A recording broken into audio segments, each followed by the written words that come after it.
प्रतिनिधित्व गर्दै आफ्नो मन्तव्य राख्न गइरहेको छु। आज म यहाँ देशको विकासमा प्रविधिको भूमिका बारे आफ्नो विचार प्रस्तुत गर्न खडा भएको हुँ। यो वक्तव्य कलाले विशेष गरी प्रविधिको भूमिका र यसको सामाजिक, आर्थिक र सांस्कृतिक पक्षबारे छलफल गर्दछ, जसले देशको विकासमा महत्त्वपूर्ण भूमिका खेलिरहेको छ। हामी सबैलाई थाहा नै छ, प्रविधि एउटा साधन मात्रै होइन, यो एउटा शक्ति हो जसले देशको समृद्धि र सामाजिक न्यायमा नयाँ बाटो खोज्ने काम गरिरहेको छ। आजको यस वक्तव्य कलामा म मेरो तर्फबाट सोच र सन्देश दिन चाहन्छु कि हामीले प्रविधिको महत्त्व बुझ्नुपर्छ र यसलाई व्यक्तिगत लाभको लागि मात्र प्रयोग नगरी देशको समग्र विकासको लागि प्रयोग गर्नुपर्छ। हाल समयमा विज्ञान र प्रविधिले गरेको अविश्वसनीय प्रगति र समाजमा पारेका सकारात्मक र नकारात्मक दुवै पक्षले हामीलाई सोच्न बाध्य बनाएको छ। नेपालमा पनि अहिले विकासको लहर दौडेको छ। प्रविधिको प्रयोगले गर्दाखेरि दिनै सानादेखि ठुला परिवर्तन आइ नै रहेका छन्। त्यसैले प्रविधि एकदमै महत्त्वपूर्ण हो। शिक्षा क्षेत्रमा प्रविधिको प्रभाव, ज्ञान र सन्देशको क्रान्ति। शिक्षा सशस्त्रीकरणको एउटा आधार हो भनिन्छ। जुन देशमा शिक्षा हुन्छ त्यो देशमा विकासको गति तीव्र हुन्छ। शिक्षाले धेरै प्रभाव पारेको छ। हाल समयमा शिक्षा क्षेत्रमा प्रविधिको प्रयोगले गर्दाखेरि धेरै सुविधा प्राप्त भएको छ।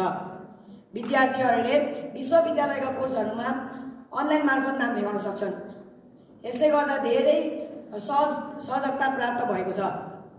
विद्यालयको उचित सुविधा नभएको ठाउँहरूमा विद्यार्थीहरूले अनलाइन क्लास मार्फत भए पनि पढ्न पाएका छन्। यसले गर्दा शिक्षामा क्रान्ति त आएकै छ, तर यसले गर्दा देशको साक्षरता पनि बढेको छ, जो चाहिँ एकदमै महत्त्वपूर्ण कुरा हो। त्यसैले शिक्षा क्षेत्रमा प्रविधिले महत्त्वपूर्ण प्रभावहरू पारेको छ। कृषि क्षेत्रमा प्रविधिको प्रभाव, हरित क्रान्ति। नेपाल एक कृषि प्रधान देश हो, हामी सबैलाई थाहा नै छ हो। नेपालका धेरै साना कृषकहरूले आजभोलि ई-कमर्स र अनलाइन प्लेटफर्मद्वारा आफ्नो उत्पादन बिक्री गर्न थालेका छन्। यसले गर्दा बजारमा प्रत्यक्ष भेट हुन्छ त हुन्छ नै, यसले गर्दा उनीहरूको उत्पादनको सुपथ मूल्य पनि प्राप्त भएको छ। अन्ततः प्रविधिको प्रयोगले गर्दाखेरि किसानहरूले आफ्नो उत्पादनको अधिकतम प्रयोग गर्न त पाएकै छन्, उनीहरूले आगामी वर्षका लागि सठिक योजना बनाउन पनि सक्षम भएका छन्। प्रिसाइज एग्रिकल्चर जस्ता प्रविधिले गर्दाखेरि कृषकहरूले आफ्नो उत्पादन वृद्धि गर्न थालेका छन्। यसले गर्दा देशको समृद्धिमा ठुलो टेवा पुगेको छ। तसर्थ कृषि क्षेत्रमा प्रविधिको धेरै ठुलो प्रभाव छ। नेपालको औद्योगिक क्षेत्रमा प्रविधिको प्रभाव, आर्थिक समृद्धि। नेपालका औद्योगिक क्षेत्रहरूमा पनि आजभोलि प्रविधिको प्रभावले गर्दाखेरि आफ्नो उत्पादन क्षमता बढाउने अवस्था छ। Cloud computing, internet of things र स्मार्ट म्यानुफ्याक्चरिङ जस्ता प्रविधिले गर्दाखेरि उत्पादन प्रक्रियामा लागत घटाउन र समय बचाउन सक्षम हुने अवस्था भएको छ। व्यापारको कुरा गर्दाखेरि ई-व्यापार र अनलाइन प्लेटफर्महरूले गर्दाखेरि व्यापारको सानो सीमा उठेर अन्तर्राष्ट्रिय स्तरमा पुगेको छ। यसले गर्दा नेपालका साना व्यवसायीहरूले पनि आफ्नो उत्पादनलाई विश्वभर पुर्याएका छन्। यसले गर्दा देशको समृद्धिमा पनि टेवा पुगेको छ र यसले रोजगारीको पनि सिर्जना गरेको छ।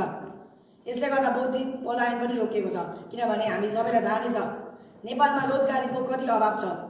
यही रोजगारीलाई पुरा गर्दाखेरि हामी जस्ता धेरैका बुवाहरू विदेशमा जानुभएको छ। त्यसैले प्रविधिको प्रभाव धेरै छ। प्रविधिको प्रभाव यी क्षेत्रमा बाहेक पनि छ, जस्तै स्वास्थ्यमा के प्रभाव छ भन्दाखेरि धेरैको मनमा प्रश्न आउँछ होला। हामीले रोगहरूलाई पत्ता गर्न आजभोलि प्रविधिको प्रयोग गरेका छौँ। सरकारी क्षेत्रमा पनि प्रविधिको प्रभाव परेको छ। यसले गर्दा सरकार र जनताबीच दूरी कम भएको छ। निष्कर्षस्वरूप म के भन्न चाहन्छु भने नेपालको भविष्य प्रविधिमा आधारित छ। हामी सबैले प्रविधिको महत्त्व बुझ्नुपर्छ र यसलाई व्यक्तिगत लाभको लागि मात्र प्रयोग गर्नु हुँदैन। यो भनेको त दुरुपयोग पनि हो, बल्कि हामीले यसको प्रयोग देशको समग्र विकासको लागि गर्नुपर्छ र यसको सदुपयोग हो। हामीले देशको लागि केही सोच्नुपर्छ, किनभने हामी यसै देशका जनता हौँ। हामी भोलिका कर्णधार पनि हौँ। यति भन्दै म मेरो मन्तव्य यही टुङ्ग्याउन चाहन्छु। यति धैर्यताले सुनिदिनु भएकोमा म सबैलाई धन्यवाद व्यक्त गर्दछु र जय नेपाल, जय देश।